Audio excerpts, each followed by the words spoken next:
सत्संगत जी, प्यार से कहना धन निरंकार जी। महाराष्ट्र में जहाँ कल एक पहुंचकर बम्बई में और आज आपके बीच यहाँ उल्लासनगर से होते हुए बदलापुर, तो ये स्थान का नाम बदलापुर जैसे ही सुना तो मन में भाव आया कि एक सांसारिक दृष्टि से तो बदला शब्द जब भी सुनते हैं तो मन में वो बात आती है कि ये रिवेंज है, ये किसी ने मेरे साथ कुछ बुरा किया है, मैं और ज़्यादा उसके साथ कुछ बुरा करूं, ऐसे बदले के भाव। पर वहीं एक भक्तों की दृष्टि से अगर देखा जाए तो ये बदला क्या होता है।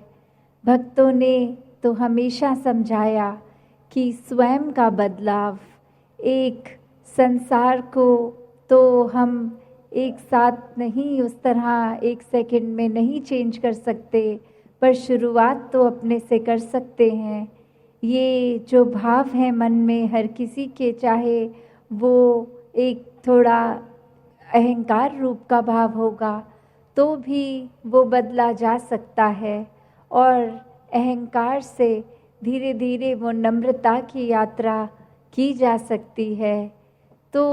बात वही कि भक्तों के संदेश में ये स्वयं को बदलने की जो बात होती है वो क्यों होती है, भक्तों का जीवन संसार के अन्य व्यक्तियों से अलग क्यों होता है, कैसे होता है। तो बात वही कि भक्तों के जीवन में भी वही है, दृष्टि के लिए आँख है, खाने के लिए हाथ हैं, एक सूंघने के लिए नाक है, एक दिन में उतार चढ़ाव उसी प्रकार आएंगे। और उसी तरह जो भक्त श्रेणी के नहीं हैं उनके भी जीवन में ये सब ही है। तो भक्तों ने जो एक बदलाव अपने अंदर लाया वो यही कि इस दुनिया में तो रहते हैं पर दुनिया से अलग होके रहते हैं। तो ये अलग अब कैसे रहना हुआ, ये ब्रह्म ज्ञान द्वारा जब इस परमात्मा को पा लिया, देख लिया, इसके प्यार में एक पूर्णता से खचित हो गए, तो कैसे एक अपने आप को हर पल इस परमात्मा के एहसास में रहने वाला वो भाव भक्तों के जीवन में आ गया। और जैसे एक दुनिया के तो तरह तरह के रंग हैं, भक्तों के जीवन में सिर्फ वो प्यार का रंग चढ़ता है जो इस परमात्मा से हो जाता है इसको देखने के बाद। तो ऐसे भाव से युक्त भक्त अपने जीवन के जब हर पल को जीते हैं तो वो भाव ही बदल जाते हैं, एक नज़रिया बदल जाता है। एक वो बात कि अगर हम कुछ भी उदाहरण लें कि कोई भी स्थिति में एक जो रुख करा जा सकता है वो एक अच्छी तरफ भी और बुरी तरफ भी, एक परिस्थिति से हम क्या निकालते हैं वो भी एक अच्छाई निकाली जा सकती है, एक बुराई निकाली जा सकती है। तो भक्तों ने हमेशा वो अच्छाई की ओर ही रुख करना सिखाया है कि परिस्थिति अगर इस परमात्मा ने दी है तो अच्छी ही होगी। एक अगर उस परिस्थिति को अच्छा नहीं समझ रहे हम तो वो हमारी कमी है, इस परमात्मा ने तो पूर्ण किया है इस परिस्थिति को भी। जब इस परमात्मा ने हमको जो कुछ दिया वो परमात्मा का जो दान है, तो ये परमात्मा जहाँ पूरा है तो परमात्मा की दी हुई हर परिस्थिति भी पूर्ण है। फ़र्क सिर्फ हमारे नज़रिए का होता है कि उसको हम किस तरह देख रहे हैं, उस परिस्थिति में से हम निचोड़ क्या निकाल रहे हैं, उससे सिखलाई क्या निकाल रहे हैं। क्या हम सिर्फ हमारे अनुसार कुछ नहीं हुआ तो उसके वजह से इस परमात्मा को ही कोस रहे हैं, या ये भी मान रहे हैं कि ये ही हमारे लिए बेस्ट है और कैसे इसमें वरदान छुपा हुआ है। तो एक ये नज़रिया भक्तों ने हमेशा से जो जिया कि आध्यात्मिक पहलू अपना हर किसी ने जहाँ एक बहुत ही उस नज़रिए का बनाना है कि जीवन में ये शरीर मिला है, ये मटीरियलिस्टिक वस्तुएं मिली हैं, घर बार रिश्तेदारी बहुत कुछ मिला है, तो क्या इसी में पूरा समय रहकर इस परमात्मा के लिए समय नहीं निकालना, या फिर एक चुनाव अपना है कि इस परमात्मा के प्यार के रंग में ऐसे रंगे जाएं कि कोई दुनियावी रंग फिर छू नहीं सकता। ये पक्के का रंग, ये एक हर समय रहने वाला रंग, और इस रंग को जिसने भी अपने ऊपर लगाया वो हमेशा के लिए आनंदित हो गए। एक जीवन हर समय के लिए झूम झूम के जिया गया। और वो फिर बात कि भक्तों के जीवन में भी विपरीत परिस्थितियां आईं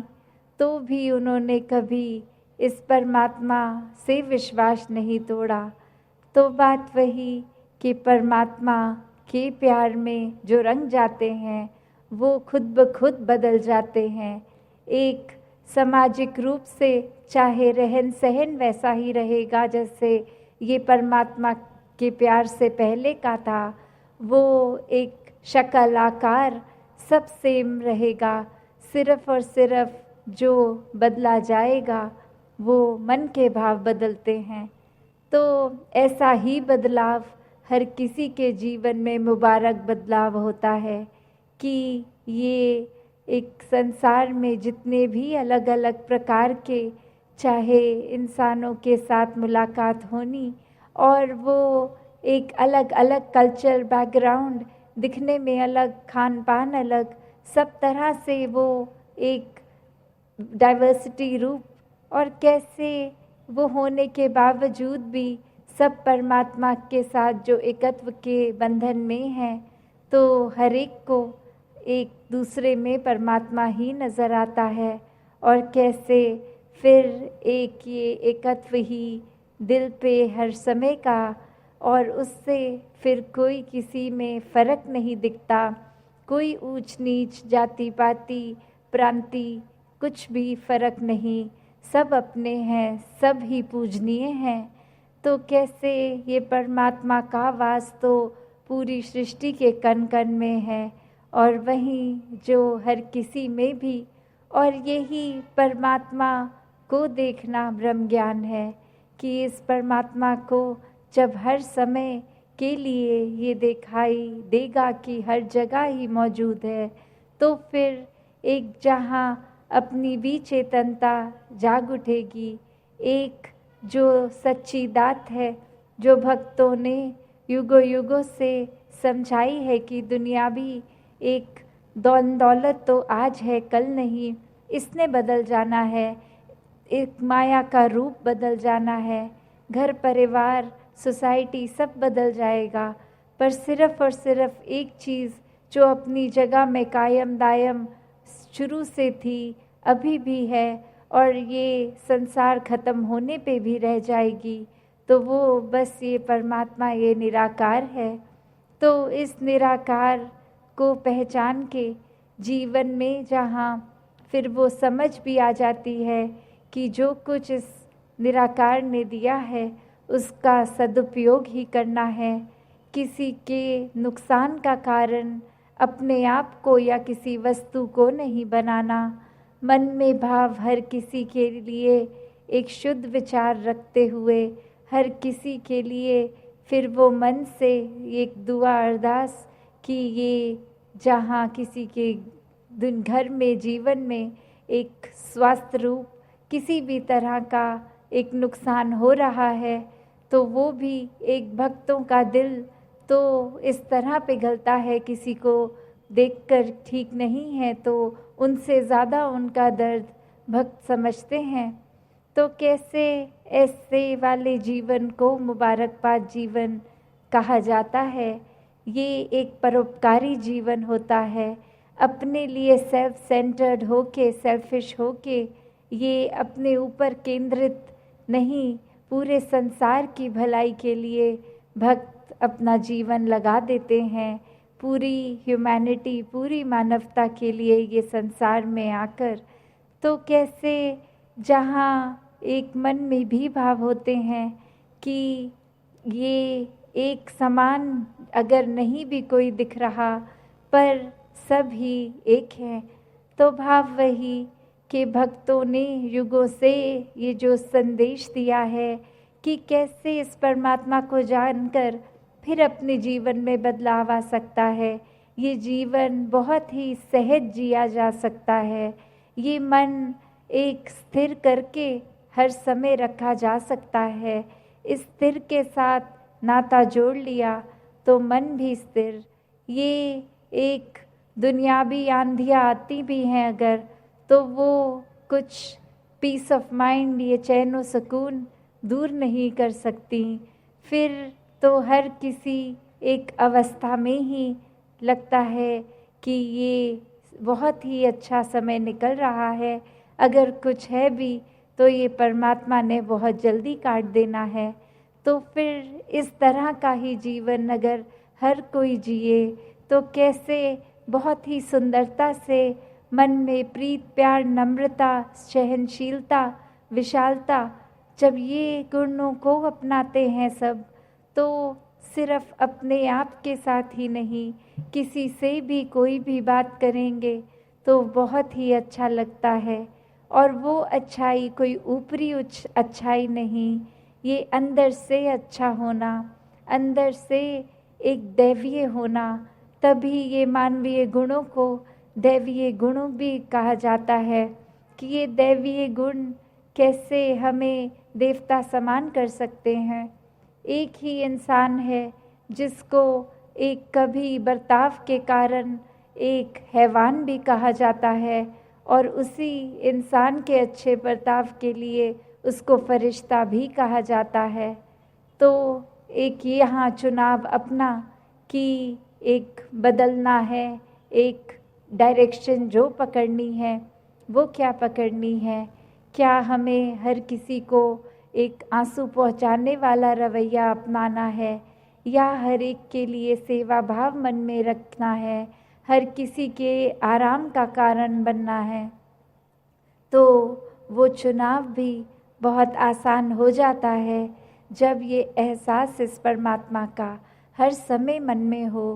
कि ये परमात्मा के एहसास में जब सेवा, सुमिरन, सत्संग का सहारा लेके हर कोई अपने जीवन में चलता है, तो वो बात समझ आती है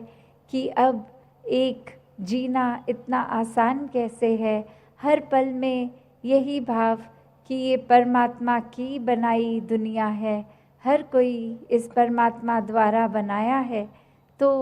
फिर मन के भाव हर एक के लिए बहुत मन से आदर होगा, किसी के लिए भी कोई एक मुंह पे तारीफ और मन में एक बुरे ख्याल नहीं होंगे। हर किसी के लिए फिर अपने आप को समर्पित होकर जीवन उनके सेवा में रखा जा सकता है। तो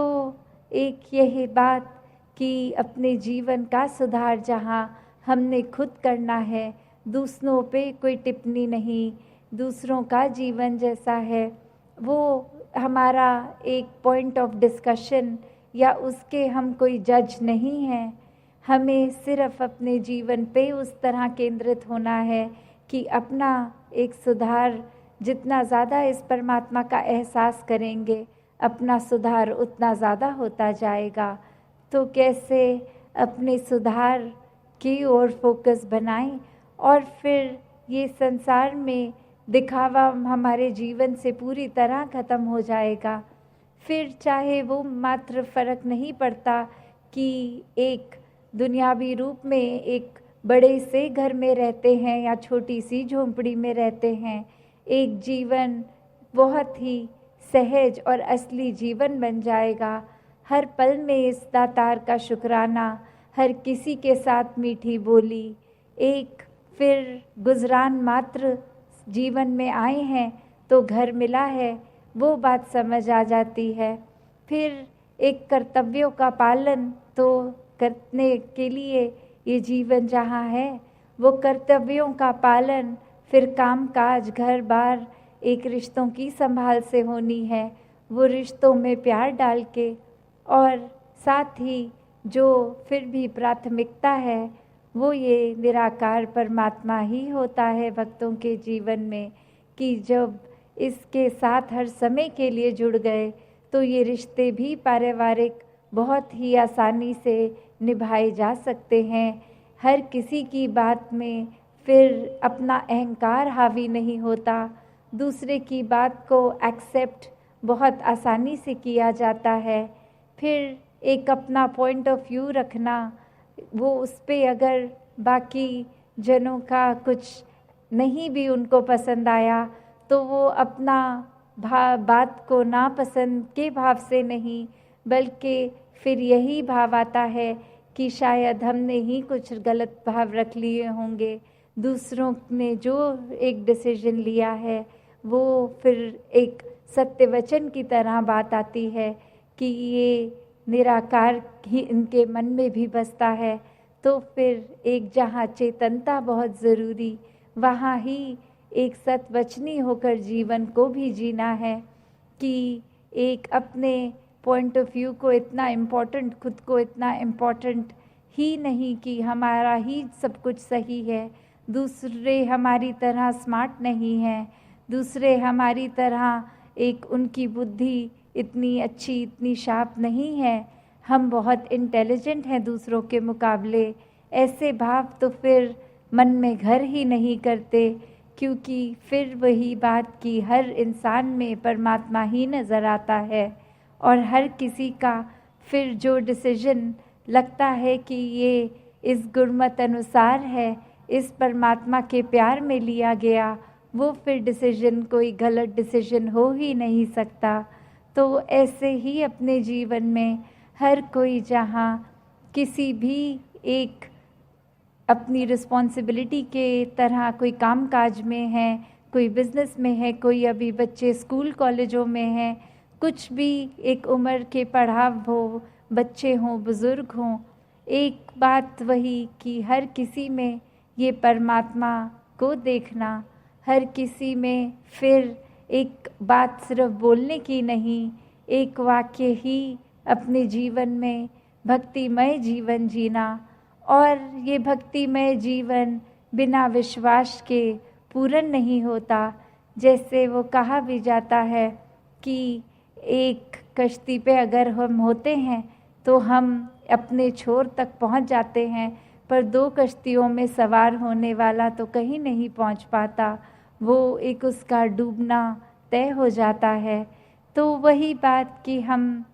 जब इस परमात्मा में विश्वास रखते हैं, किसी भय के कारण नहीं, किसी उम्मीद के कारण नहीं, पर सिर्फ और सिर्फ इस प्यार रूपी कश्ती में इस परमात्मा के साथ होंगे, तो फिर ये जीवन की नैया बहुत ही सुंदरता से एक छोर पहुंच जाएगी। और वहीं जहां हम मुंह पे तो बोलेंगे कि परमात्मा से प्यार है, एक भगवान से प्यार है, तो हम गुरु को तो मानेंगे पर गुरु के संदेश को नहीं मानेंगे, हम मन में नफ़रत रखेंगे, हम दूसरे से एक वैर के भाव रखेंगे, किसी को नीचा देखेंगे, तो फिर वो प्यार का रिश्ता इस परमात्मा से बना ही नहीं, फिर तो वो डूबना हमारा भी तय है। तो कैसे अपने जीवन को बचा लें। एक पानी भी अगर देखते हैं समुद्र, वो इतना विशाल और जहाँ से सबसे गहरा होता है वहाँ सबसे स्थिर नज़र आता है, जहाँ पे वो जैसे जैसे उसकी गहराई कम, वहाँ लहरों का एक आना, स्प्लैश होना, एक वो नज़र आता है कि यहाँ हलचल है। तो बात वही कि जहाँ गहराई है वहाँ स्थिरता है, और जहाँ एक दिखावा है वहाँ फिर ये हलचल है। तो मन में परमात्मा को इस तरह बसाना कि इसके विश्वास से वो हमारी नींव पक्की होनी, वो एक गहराई में इसके प्यार में उतरना, तो वहाँ हमारा मन स्वयं का भी ये शांति, ये सुकून, ये स्थिरता महसूस करेगा। और अगर सिर्फ विश्वास पूरी तरह नहीं है और हम कुछ बोलने के उस मात्र से सिर्फ कह रहे हैं, तो फिर एक साफ ही जीवन में वो छलकता है कि किस तरह का जीवन है। वो एक कोई शब्दों का प्रयोग ना भी करेंगे तो हमारे जीवन के कर्मों से ही खुद को भी औरों को भी पता चलेगा कि हमारा जीवन एक स्थिर जीवन है कि अस्थिर जीवन है। तो बात वही, इस परमात्मा को जितना मन में बसाएंगे उतने ये एक बुरी आदतों का भी, बुरी सोच का भी एक भाव मन से उतरता जाएगा और फिर एक जीवन में फिर वो बहुत ही सुंदरता, एक आनंद आ जाता है। तो ऐसा ही जीवन हर किसी को मुबारक हो। हर किसी ने अपने जीवन में परमात्मा को, निराकार को बसाकर हर समय के लिए इसी रंग में रंगना है। तो जिनका जीवन ऐसा है उनके लिए ये रंगों का त्योहार होली, जो अभी पिछले दिनों ही गया है, तो वो कोई एक दिवसीय त्यौहार नहीं, एक हमेशा के लिए ज़िंदगी भर की होली, वही जो रंग चढ़ा रहे इस पक्के का, इस सच्चे का, इस अस्थिर का, एक स्थिर का। तो कैसे एक जीवन में हर कोई इस रंग में ही रंगा रहे, खुद भी और फिर ऐसे रंग वालों का संग कर लें जो वो भी रंगा जाता है। तो बात इसी तरह मन के भाव और दासी नहीं रखेगी समय के और भी नज़र। तो हर किसी ने अपना जीवन एक सुखमय जीवन बनाना है, तो इस निराकार का ही सहारा लेना है। वो सहारा लेकर दुनियावी दुख होंगे भी तो भी जीवन बहुत ही सुखमय निकल जाएगा, आनंद में निकल जाएगा। सत्संगत जी, धन निरंकार जी।